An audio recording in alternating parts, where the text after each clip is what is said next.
Hi, and thanks for logging on to the Daily DVAR Halacha. And here's a brand new Halacha 4 minutes for Sunday, 28th day of October, 19th day of CHESHVAN.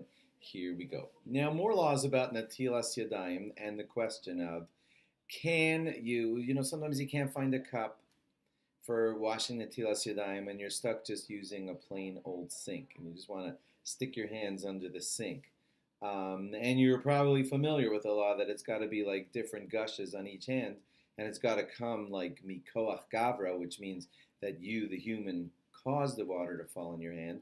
So if I stick my hand under a faucet and I turn the faucet, then my hand that turned the faucet on and off made a gush fall on my hand.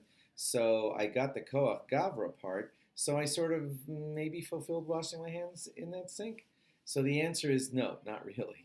Because it is true that with turning the water on and off, you got that thing of the human made the water fall on your hand. But the problem is you also need a kli, you need a vessel. You need to pour Netilas Yadayim water out of a vessel, and you didn't just do that. You had a pipe, you caused the water to gush out, you caused the water to stop, and you got that first factor right, that you got a human to and his strength to cause the water to fall into your hand, but you didn't do it out of a vessel, and therefore it's not a good way to wash your hands.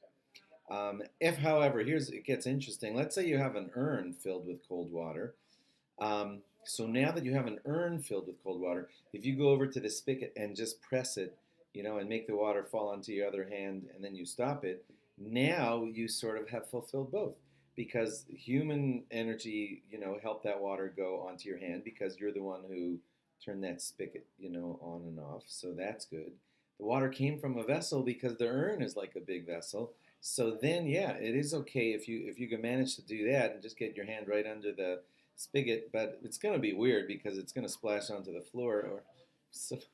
But if you can manage to do that, then yeah, you can wash without a cup because the urn could be considered your cup. Okay. Now on to the topic of the cup for Netilas Yadayim. What kind of cup is okay? And Rav Henkin paskined for us that you can use a paper cup, a plastic cup, basically all materials. So that's wonderful. So according to Rav Henkin, yes, you could use even a disposable cup.